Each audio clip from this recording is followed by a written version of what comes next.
for me ma obibia akwaba de batuma GH munya ba muson for Mexico and I'm the trending news eba besom yi eye na nsen ntemintia enya ese madam or this Cynthia woku wono a ne weka che so ne na ye adwuma ache na eno na the update aba be pm say yes abawe ya ye friend no Esther ya ye kase wato na nanom wo ensia do no ne half every northern region I che say wono ne maame no oye north na ena ne papa ne so every Ashanti region ne capital town eni Kumasi eti abawe we I say ne maame ne papa no omuntemu nyoma nkoso so mo separate and abayo anu do 15 years no decide say obeba nechi ewo mra na ne papa so free at asefo asase so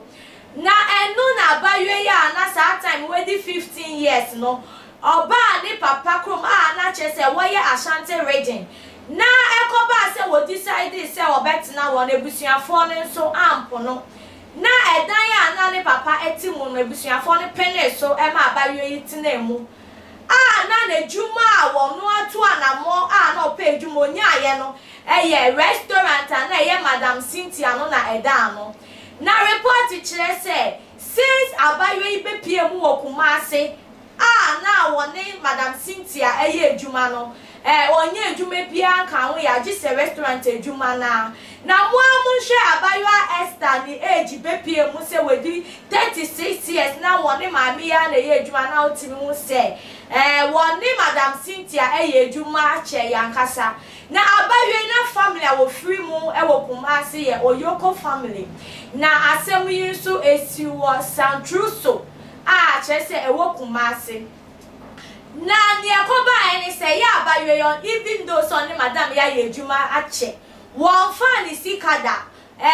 mba ni timu po se obo mami ya po kwam bia so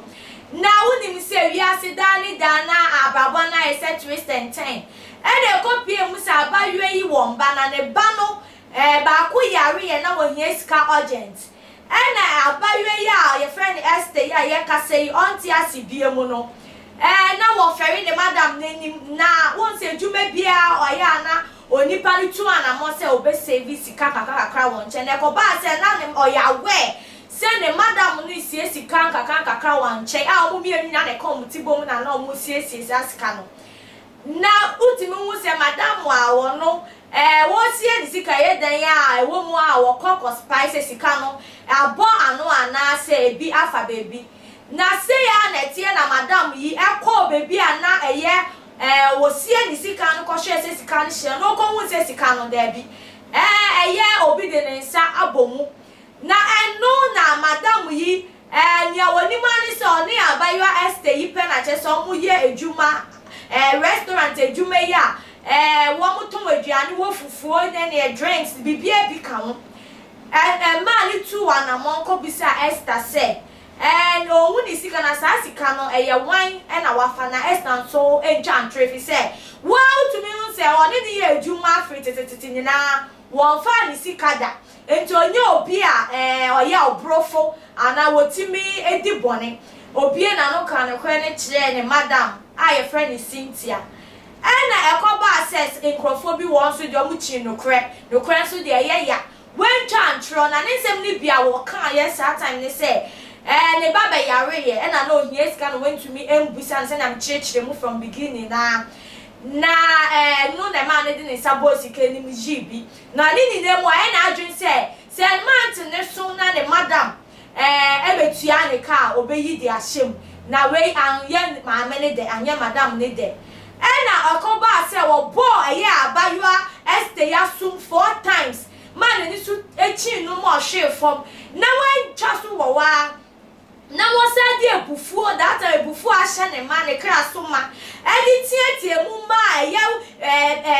customers ni bia wo mo wo bi ma twetwa bi ebi mu so edi omfufuo amen ebe rahye wo na ewo no mo busebusa nsem na ma me ne so nsem a wo kan ye na nto asum ma abayo Esther ne nsem anye de ene omutu ye na enya omo mbe bro ne de mba be bro no omo mbe bu ebe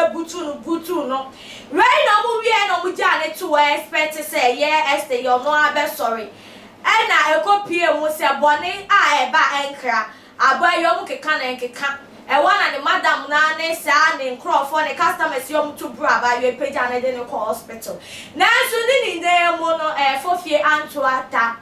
owu okra de a wuntumi njinti abayo yi ehwe ne nkwa na aka ensi we na aka madam yi wunye nuhu bi na ne o try say obetumi ama enyoma sisi baby esi there be madam no ne ye ne customers no mo di abayo ne kopie mu hospital no esa ignore no ja ne to wa mra na wowu na o twa ne ho edi nam kro ne so se enam se abayo anu wi an nti no no wa pamo no efri ne juma na wo ne ije ni mu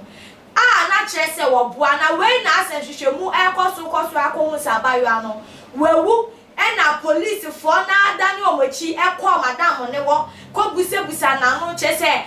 won sa police for so nsa ka won na nipa bia wudi atwatwo no wenye di nko ade ye dan ya no kra ni ebede we ne kopie mu se no kra ebeda edi amame ne ye ka sei wa kopie mu wo police custody ye tutu na no enye ono nkwa investigation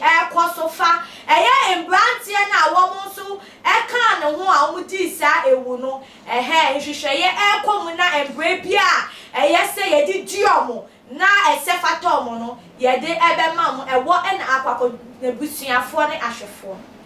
mo amoma ye ntio aden na nipa bone sem adoso sa na Ghana ha dani da ye encourage instant justice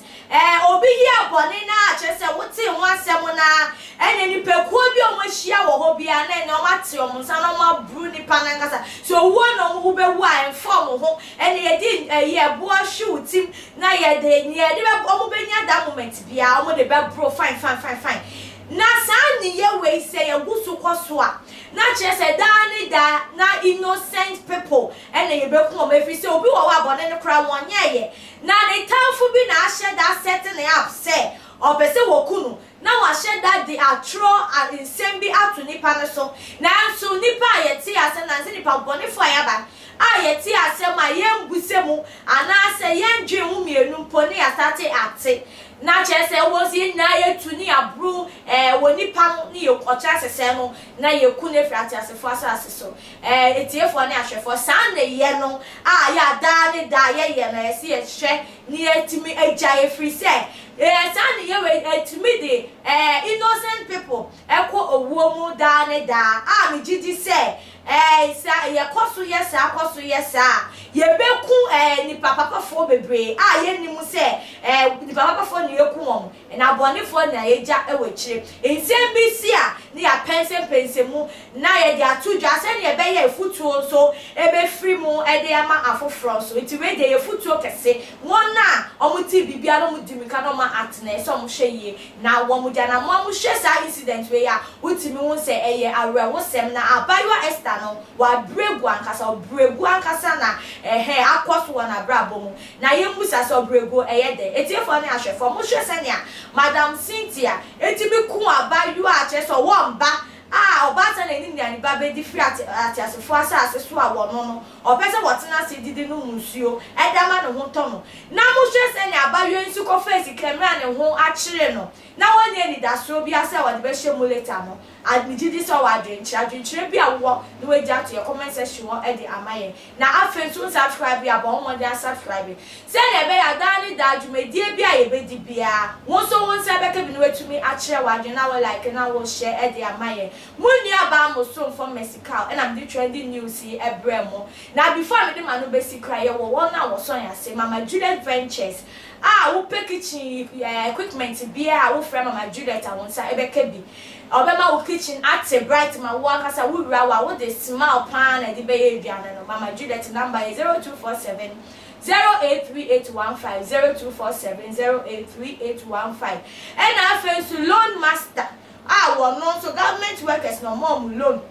within 24 hours and ya just a one friend no urgent money be a win here no but more than a loan master now I am ready for you 24/7 loan master number 0249315035 0249315035 everything for aha and I remember my kwan na me di mo esi that's na ye be san eshia makam